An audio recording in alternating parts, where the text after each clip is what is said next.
Welcome to the Drift to Dream channel, where we tell nighttime tales and legends, the kind that take their time, whispered softly and touching the soul.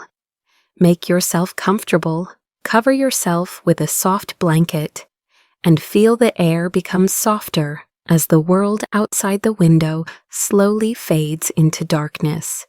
If you have a cat, call it over so it can curl up next to you and add to the coziness with its purring. Now it's time for stories. Today I will tell you about nymphs or Mavkas, a type of Slavic forest spirits. They live deep in our memory as if they have always been there. In the rustling of the forest, in the trembling of the grass, in the babbling of streams. Nymphs are not just fairy tale creatures. They are a reflection of ancient imagination, a mirror of the fears and charms of ancestors who lived near the wild forest and knew how to listen to its breath. Subscribe so you don't miss my next stories. Of course, if you like them, click the bell, like this video, and tell me in the comments which city or country you are listening from. I will be happy to know that my stories bring comfort to people in different corners of the planet. So let's return to the nymphs, magical and mystical. In folk legends, a nymph is a girl of incredible beauty, with long, often green or golden hair that falls to her waist or lower. They say their hair is always wet, as if freshly washed with dew or river water.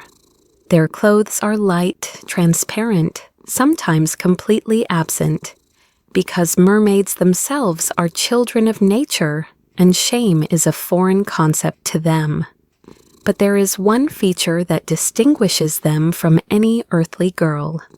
According to folk beliefs, mermaids have no shadow. Sometimes it is also said that they have no soul or heart, but this is probably more of a symbol than a physical characteristic. Nymphs could be both gentle and dangerous. If a person was kind to them and did not harm nature, they could even receive a gift or help from a nymph, find lost livestock, cure an illness, or protect the harvest from hail.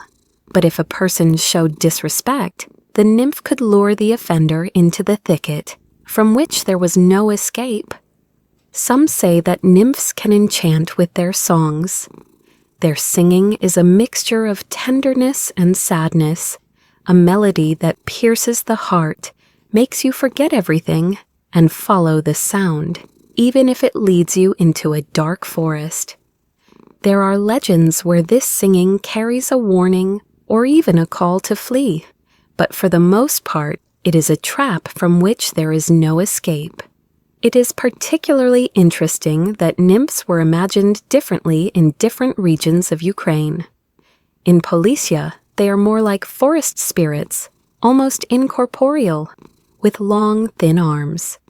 In Podylia, they are beauties in luxurious dresses, resembling princesses.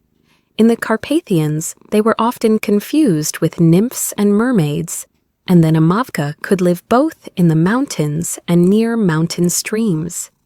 It is also said that the name Mavka comes from the dark depths of the word nav, the lower world where human breath settles after the last exhalation, so that someday, when rebirth is complete, it can return to the visible, living world.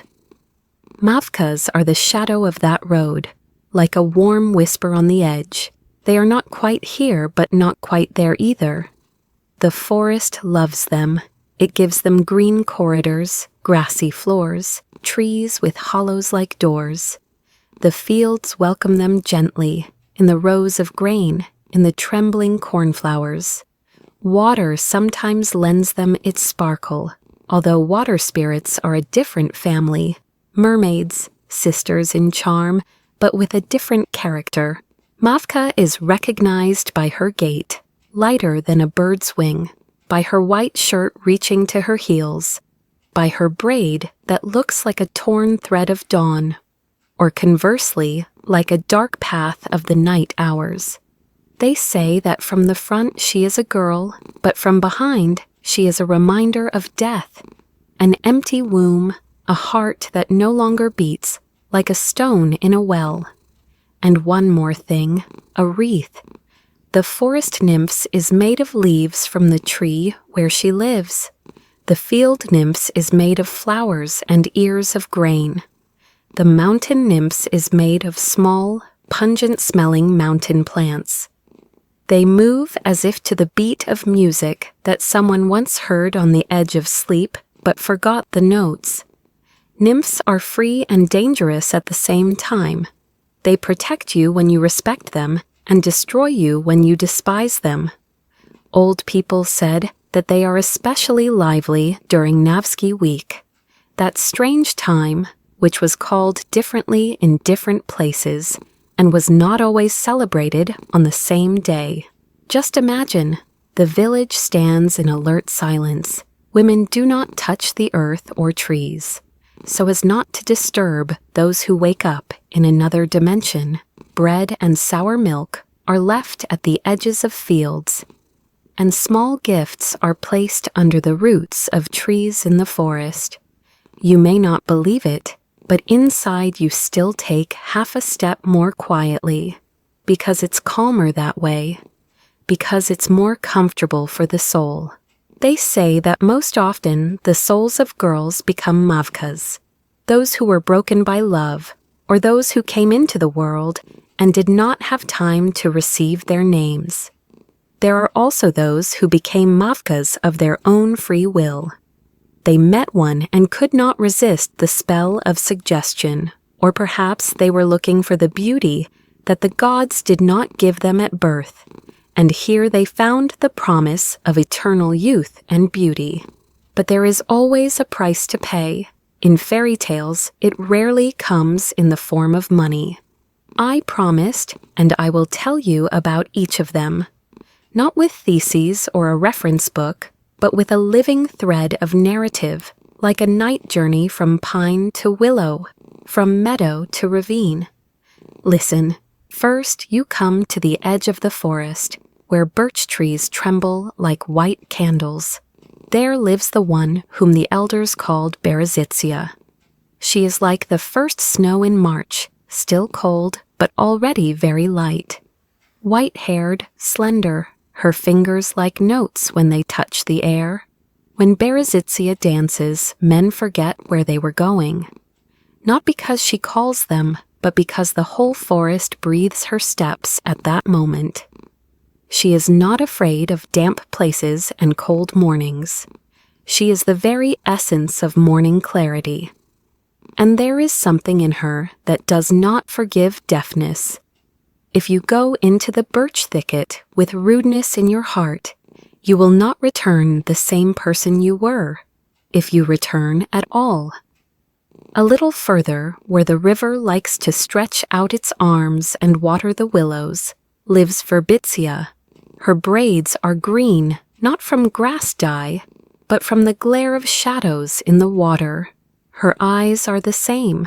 When you look at them, it is as if you see two depths at once. They said about Verbitsia, if you cut down a willow, you will kill her. But she knows how to return from a thin twig, because the willow knows the art of forgiving the soil. In ancient villages, willow branches were placed in cradles, in Easter ovens, and in buckets of water for babies. The willow is like a woman who remembers how everything grows. And Verbitsia is the same. She rarely shouts. She looks at you in such a way that you yourself understand what you are afraid of. When the path leads into the darker waves of the forest, where pine touches pine and larch tells the silence its long dreams, it is time for Vishnitsa. Although her name has a cherry flavor, she lives in tall trunks. Her skin is white as milk at dawn, her eyes dark cherry. She has something of the tall women in old portraits, where the fabric falls in even waves, and everything important is hidden in the corner of a smile. They say that at night she stands leaning against the bark and listens to the tree grow. And if you walk by, you will hear yourself growing. Not everyone is ready for this. Fields have their own language. Her voice is buckwheat. Buckwheat always smells a little like honey and rain. And when night presses the field to the ground, buckwheat dances among the white flowers, as if trying not to touch a single petal. Her breath is light but stubborn. She loves good masters and dislikes lazy ones. From her dances, buckwheat takes in more light than the sky gives. And if you sit down tired to rest between the rows, you will surely hear a quiet rustle, like words of encouragement. But don't stay too long. The field loves movement. But when the sky closes and sparks fly between the clouds, when the first clap of thunder rolls like a barrel over stones, Grozovitsa appears. Red, lively flames in her hair, eyes black as the core of a thunderstorm. She does not frighten. She tempts you with shelter, as if saying, "Come under my cloak, it's drier with me."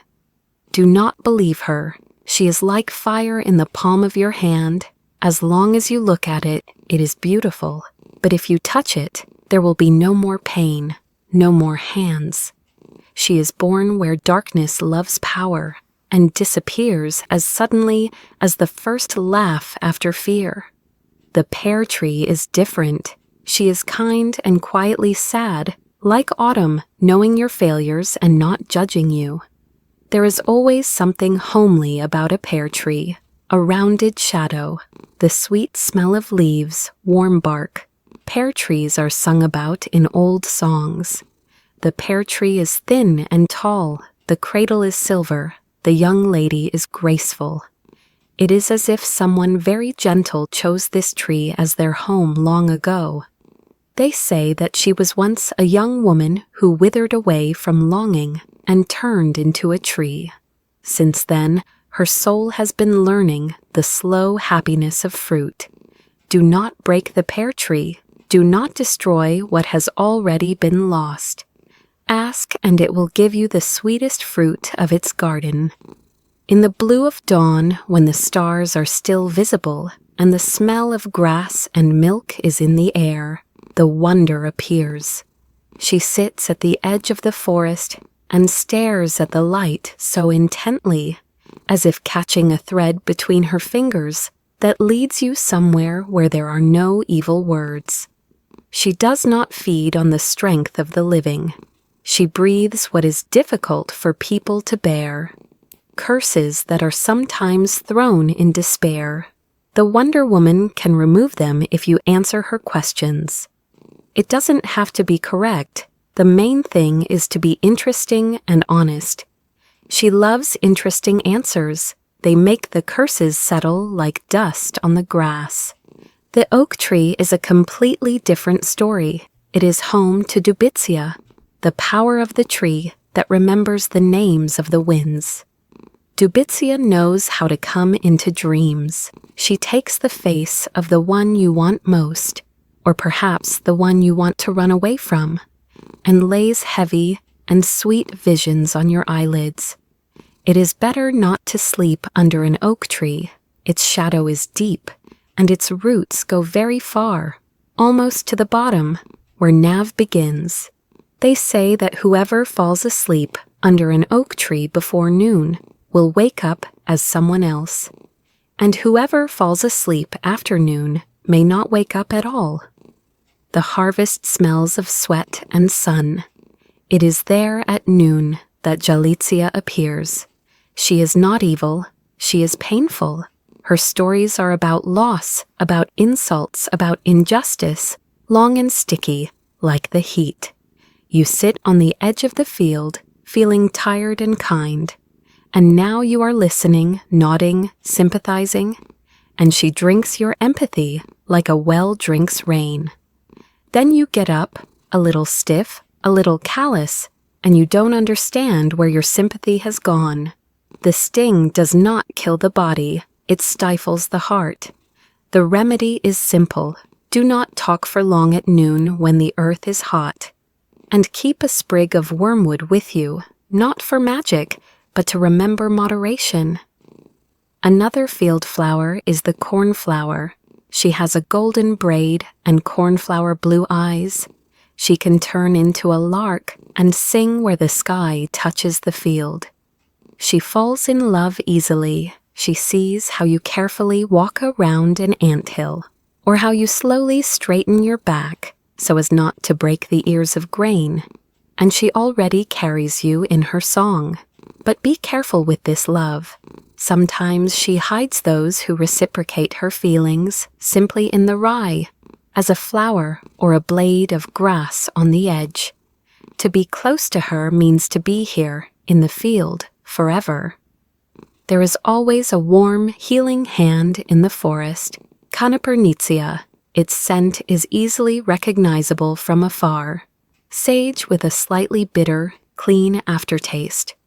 She is always busy, checking plants, sorting herbs, hanging bunches on Easter cakes to dry. She is indifferent to healthy people. Go, I don't have time.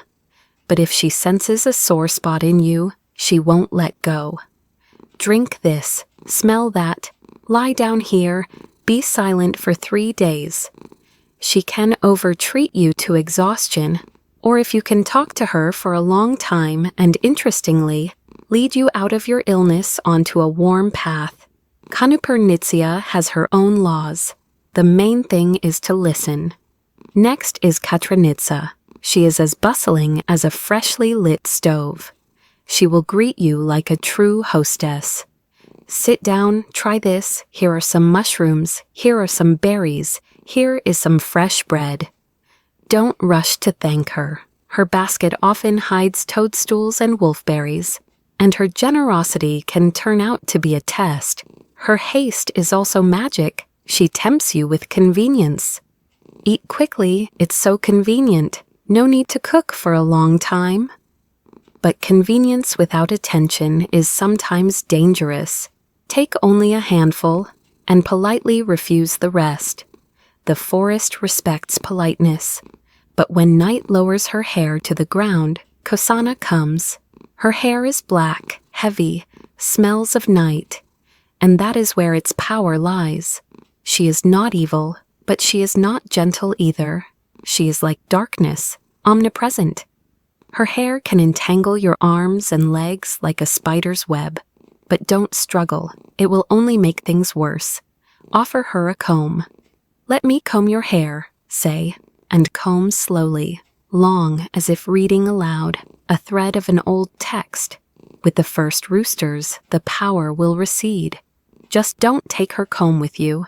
She will follow you like a thread follows a needle. The night has its boundaries. It is better not to cross them during the day.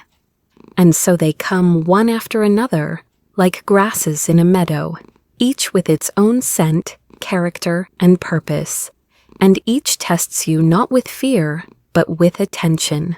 The main thing here is to be present, not to rush, to place your feet carefully, as you would place words in a good story, because the forest reads you no worse than you read the forest. Now it's time to tell you about another part of this magical world, where every step is magic, where every leaf holds a whole story. Let's move on to the nymphs that live further along the forest and field paths. The beauty that is so beloved in poems and folk songs also has its own form in the shape of a nymph. The real name of this creature is Beauty, and although she is amazing, her magic lies not so much in her attractiveness as in her simple ability to make people fall in love. As soon as she appears among the forest grasses, everything around becomes incredibly warm, sunny, filled with shades that you don't even understand how and why you love. Krasa is not just a beautiful girl. She fills your soul with light. And when she passes by, the whole forest seems to be held by her gaze. Right at the edge of the forest, where the road leading to the steps begins, Lobasta appears. She is not as light as other nymphs. Her skin is white, like a protective shield from the snow, and her tall figure resembles a tree that is not afraid of winter. Lobasta loves the cold and silence. She appears just as night covers the earth and always leaves behind a kiss of snow on the morning leaves. Anyone who falls asleep under her gaze will probably never wake up again, because she, like a frozen tree, does not let go of her embrace. But Lubistka is a different story. Her movements are like grass petals, and her scent is wild, like wet earth after rain. She carries sage with her, a fragrant remedy that brings health and peace. But there is something extremely vigilant about lovage. When you approach it, its eyes suddenly light up like two little suns that catch your attention and hold it firmly. Its presence is that moment when you feel both protected and lost in the world of this beautiful, healing magic. Mint often appears alongside her, small, barely noticeable, but always where mint grows. Mint does not like noise and commotion. She hides among the grasses and can only be noticed when you stand still, lost in thought. She does not hide from people, but simply allows herself to be seen only by those who walk carefully, who do not trample the mint, but pick it with love. In those rare moments when her herb becomes dangerous, her breath can touch you so that, despite all her gentleness, you will not be able to get up. But Marika is a completely different story. Her name sounds like a whisper, and even in the middle of the night, you can hear her movements when everything around is dead silent. She walks like the night, when people have already forgotten their hopes and simply surrender to its darkness. Only she has the right to enter your home uninvited when you violate natural boundaries. And if you work after sunset, Maruka will not forgive you. While you sleep, she walks around, checking your dreams. And the moment you fall asleep too deeply, you can hear footsteps and whispers as if restless guests are walking around the house. It is her duty to remind you when it is time to sleep and when it is time to work. Let it be interesting, not scary. Here she is, Ovsiana. Yes, a field nymph. She is a woman with a sickle who lives among the wheat fields, protecting them. A stream of light always remains next to her, even when the day is hidden in clouds. She seems simple, dressed in white, with a sickle at her side, ready to bless the harvest. But there is a power in her voice that can awaken the fields after winter. Nature does not just give her strength. She takes it and passes it on to the world, just as she passes on the fruits of the earth. Between the fields and trees, in their shade, protecting the harvest and the earth, hides Osanitsa. She is like the gray shadows on the aspen trees, deep dark eyes, silky hair, and a heart that knows only the pain that children feel when they leave their homes. She cannot be understood at once. Like the aspen itself, she does not remember when she lost her happiness, but she remembers the moment when it came to her. The forest and the trees teach her to forgive, and only by traveling through them do you understand why these creatures choose the aspen as their home. There is an old musical story about Osanitsa. A violinist was going to a wedding in a neighboring village. Late in the evening, the road was already worn out, and the forest began to speak in its deaf language. At the edge of the forest, he saw a hut, so clean, so neat, that fatigue itself took the case off his shoulders.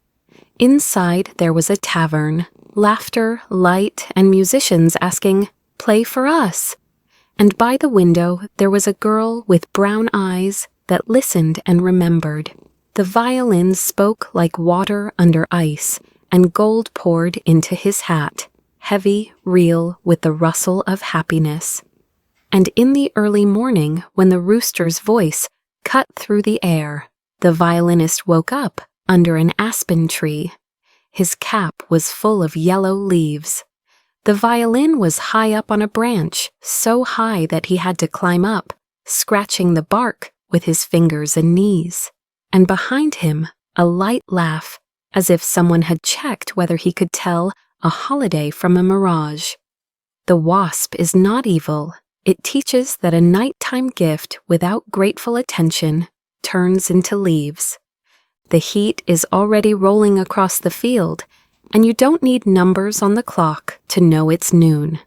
It's her time, Poludnitsa, tall, slender, in a white shirt, with hair the color of ripe wheat. She can't stand it when people work through themselves, when they don't give their bodies rest and their hearts shade. She stops you in the middle of the field and says without words, "Drink water, sit in the shade. Life does not like haste." Poludnitsa is not a punishment, but a reminder of moderation. The sun at noon is sharp as a knife and can cut where it is thin. Rest and you will continue stronger. Convenience is not weakness, it is wisdom. Next to her is wheat. She looks like a granary, but gray-eyed, like a morning in August, and wears a crown of ears of corn and poppies on her head. She knows the taste of kutia, her favorite dish, and good hosts used to bring her a bowl even in the summer heat.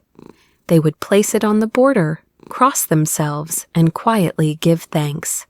She can become a partridge and walk along the path between the stubble, not far away, so she can hear your footsteps. Wheat watches over the field so that hail does not fall and rust does not destroy the harvest. And if you bow your head slightly as you cross the field, even before the empty sky, she will notice and save your grain.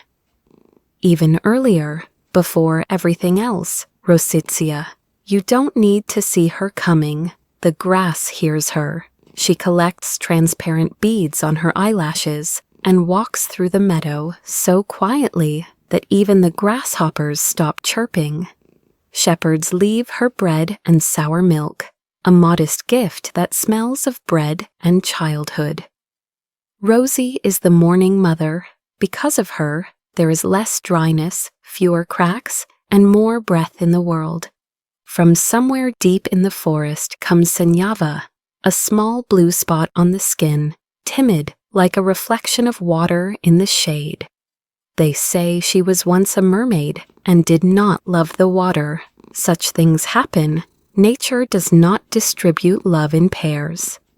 Since then, she has been wandering through the forest and is afraid of people, like a deer is afraid of the glare of glass.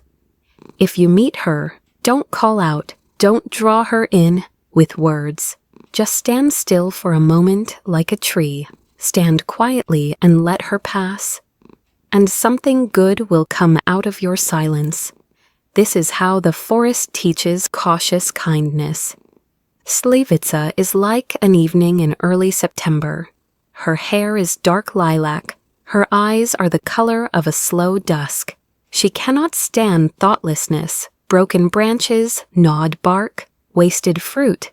She is like an old gardener who says, "Pick the ripe ones. Don't pick the green ones. Thank the tree when it gives you shade." Plum keeps order. There are never any unnecessary steps or unnecessary words in her garden. And if you sit under a plum tree and just sit there, you will feel peace returning. The thorn bush is prickly by nature, but its heart is about love. There is a song, you know it. The thorn bush is blooming, the thorn bush is blooming. It tells the story of two people who ran away from their parents' no and couldn't find a priest at home. Nowhere, in any house, no matter how hard they tried. Night caught them in the field, and in the morning they became thorns. Not punishment, transformation, to stay together, close, even if it meant thorns. Since then, thorny stakes have been used as talismans against the evil eye. Thorny branches were stuck into the four corners of the barn so that the cattle would not be jinxed, and on holidays they were woven into the gate so that the house would hold fast, like a bush holds fast to the ground. The thorny bush does not seek revenge. It remembers how easy it is to lose one's youth when the world does not listen. There is also Travnitsia, a meadow nymph, and she is all echoes of an ancient lesson. Once upon a time, a girl disobeyed her mother, fell asleep on a hill, and by dawn her braids had turned into grass. Since then, Travnitsia speaks with the voices of the meadow. Sometimes a cricket whispers to you, sometimes a quail chirps. She does not frighten, she teaches, respect your elders, because they are like grass roots, thin and durable, keeping you closer to the ground so that the wind does not blow you away. At the end of the road, when everything is mixed up, the forest, the garden, and human misery, stands Yablunitsia. It is like a kind orphan who works day and night and asks for no thanks. They say she was an orphan. She served for food, worked as a slave, endured cold words. She went to the river for water and never returned. Now she is an apple tree with red-cheeked fruits, bitter from ancient injustice, but sweet in her present, generous life. Yablunitsia does not take revenge on anyone. She will give an apple to anyone who approaches her politely, as a small proof that kindness does not burn out if you do not burn it. And yet, let us return for a moment to the road that Poludnitsa walked, because it is convenient to continue along it. You can see the air barely moving above the stubble. There walks Ovsyanitsa, a woman with a sickle who knows the difference between working and destroying oneself. She respects those who thank the field not with words, but with deeds. Leaving a crust of bread and a mug of kvass on the edge is not a superstition. It is a way of saying, I see your work. The field always needs to be seen. And now the morning coolness returns. Rosiana quietly places cold beads on the eyelids of the meadow, and it is as if a thin, transparent veil has been drawn between us and the world. At this moment, one does not want to speak loudly. One wants to breathe evenly and listen to the milk rising in the pail. At such dawns, it is easier to be good. Among the tree trunks, a light blue breath, Sinyava stops a step away from the path. Her presence is like a painless memory of losses we have learned to live with. She teaches us not to grab happiness with our hands, but to wait until it settles on our shoulders like a light blue butterfly. The garden rustles once again with dark purple plum. The field echoes with thorn. The meadow responds with grass. And at the very heart of this circle stands Apple, with the thought that generosity always has the taste of the sun. Here you may ask, aren't they all scary? Don't they destroy? They destroy those who cannot see. But those who can see and respect them are protected. All their power is about attention. Mavkas cannot tolerate rude behavior. They do not kill. They teach a lesson that is better not to pay. The simplest rule of the forest and the field: make yourself comfortable. Rest, drink water. Don't break a branch where you can walk around it. Leave a crumb of bread when you have more than you need. And then the forest, the meadow, and the garden will respond to you with quiet consent. We have traveled a long way on this night road. Ahead are the final laps, those that sum up where fear ends and care begins in these stories, where it is not magic that matters, but ethics, where each nymph is like the voice of a particular tree, plant, or hour. Make yourself comfortable, check if you are warm, and let's continue on our way. Before the next stretch of the road, let's make ourselves a little more comfortable. Pull the blanket up to your chin, move your shoulders, take a sip of water, pet the cat if it is nearby. Night listening loves comfort. It helps the imagination work better. Ready? Then listen on. About a time when boundaries were blurred, and how people negotiated with nymphs, not confusing fear with respect. Once upon a time, villages waited for a special time, Navsky week. Its date varied, like the moon in the clouds. Sometimes it was the Thursday before Easter, sometimes the first Thursday after, sometimes Tuesday of Holy Week, sometimes Thursday of Green Week, and sometimes even the first day of Lent. Each region had its own order, but the essence was the same, a week when souls that had not rested had the right to walk among us. During these days, no one touched the earth or trees. No digging, planting, transplanting, or cutting, because you could accidentally wake up the wrong person. Bread, sour milk, and a bowl of kutia were left at the boundaries. Small gifts were placed under the roots in the forest so that the spirits would know they were being seen, not out of fear, out of respect. And the whole community became a little quieter so as not to drown out the footsteps of those who were returning for a moment. There were a few more general rules, not magical, but everyday ones, which, however, create magic better than spells. Don't sleep under an oak tree. Dreams there are too real. Do not look defiantly at the ghost's back. It is not for human eyes. Do not touch the thunderstorm. Its promises of warmth under the storm burn faster than dry moss. Do not argue with the stinger. If you cannot measure compassion, retreat into the shadows and breathe. Do not take Kasana's comb with you. It will follow you like a thread to the threshold. Do not break a pear tree, especially a living one. Rashanitsa teaches that a tree is a place where someone's soul resides. Carry the thorny branch carefully. It pricks, but it keeps the evil eye at bay. And you can always redeem yourself with a comb, not because it is written, but because a woman's spirit has something to smooth out in herself when darkness tempts her. Garlic and wormwood. Here everything is more subtle. They often did not work on men against Mavkas, so the old people said, that's not why they were thrown into the oven. But for girls who could succumb to suggestion, garlic, wormwood, and lovage were carried as a small talisman against the voice of strangers. It's not magic, it's a strap of freedom. Ultimately, the best talisman is attention. Different regions had their own ways of thanking places.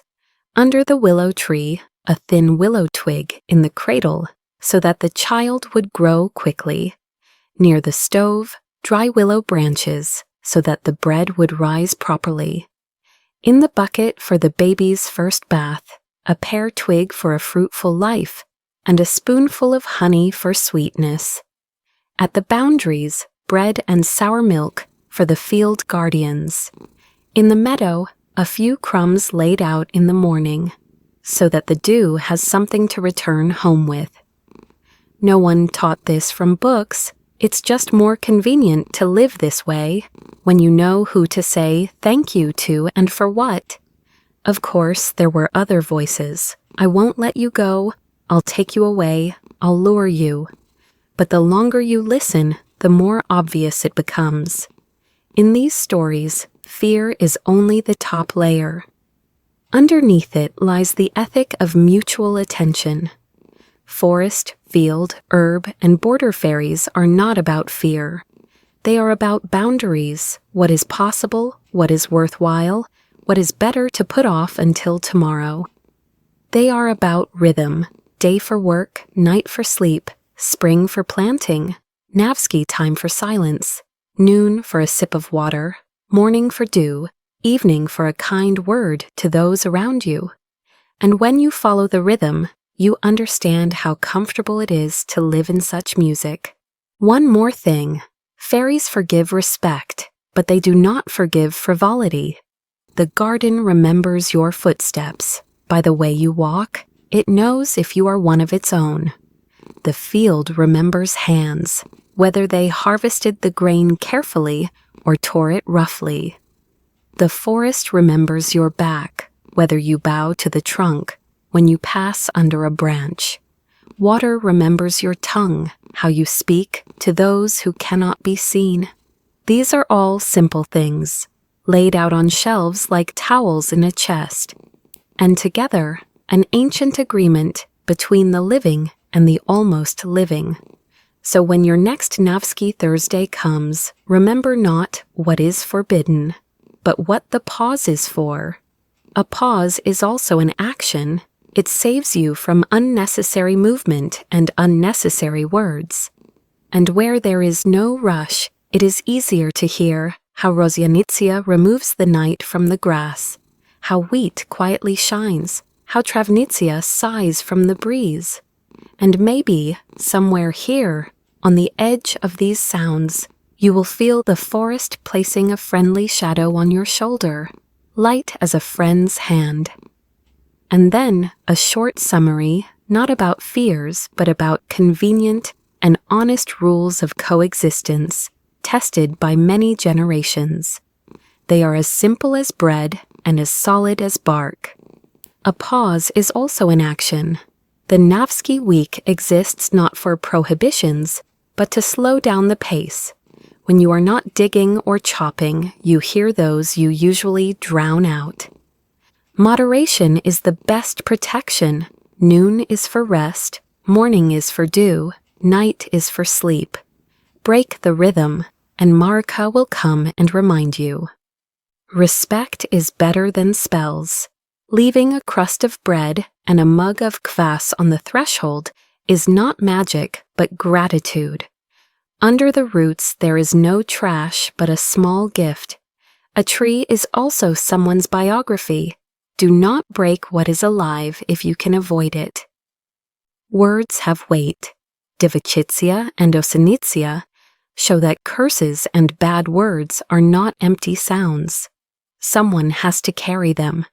It is better to remain silent than to hurt. Do not grab darkness with your hands.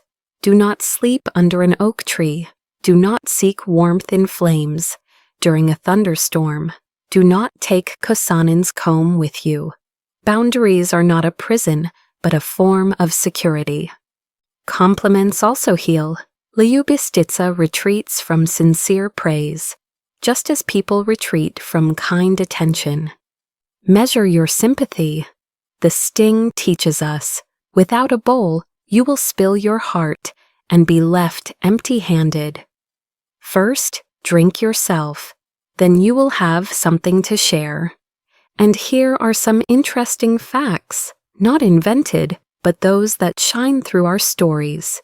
Here they are, gathered in a soft bundle, so that they are easy to carry in your head. Nav is the underworld, where, according to ancient imagination, a person's breath goes after death, hence Mavka, as the shadow of the road between Nav and Yav. Mermaids are sisters, but water sisters, while nymphs are mainly forest, field, and herb sisters. That is why their wreaths are made of leaves from their tree or field flowers, not algae. A comb is the right gift. Most nymphs were appeased with it, not a sword or garlic, but an item of care, a recitative of everyday tenderness. Willow is a symbol of birth and rebirth. Willow branches were placed in cradles and in ovens under Easter bread. Branches were used to disperse thunderstorms and treat sore throats with kittens. Kutya in summer is not unusual. Wheat was brought to a bowl of kutya in the height of summer, not as a ritual out of season, but as a thank you for protecting the field. Thorn stakes are talismans. Prickly branches in the four corners of the barn prevent livestock from being jinxed. Thorns are a reminder of love that has not faded. Dew is the milk of the meadow. Dewdrops were left on bread and sour milk. It was believed that cows and goats gave better milk thanks to its generosity. Carpathian nymphs fear the Chugaister. Where there are mountains, there are different laws of the night. Even shadows have their guardians. Night Maruha, guardian of rhythm. She is not evil, she is discipline in the form of a shadow. After sunset, sleep, otherwise there will be footsteps in the house. The aspen is a thin line. Its trembling is not about fear, but about sensitivity. The aspen takes away bad words from people, but not without a trace. Any removal has a price. We have come full circle and returned to where we started, to the threshold of the house, where the darkness no longer seems deafening, and the silence no longer seems empty. Lie down comfortably and ask your body not to hold any unnecessary tension. Everything important has already happened today. You heard the voices of the forest, fields, gardens, and meadows, and they heard you. Thank you for listening to this long story. You are a wonderful traveler, attentive and caring. If this night journey was bright and comfortable for you, subscribe to the Drift to Dream channel. Like this video. It is like a small lantern for future travelers. And write in the comments where you are listening from. Which city or road, which kitchen or balcony, which childhood. I will be happy to read your comments. Also write which nymph is closer to you, Berezitsia or Rosyanitsia, Verbitsia or Yablunitsia, and which mythical creatures you want to hear about next. Mermaids, Chugaisters, Domovits, or witch herbalists. This was Drift to Dream. Thank you for your attention and trust. May the night be gentle, the window draft-free, the pillow comfortable, and the sleep deep and good. Have a peaceful night.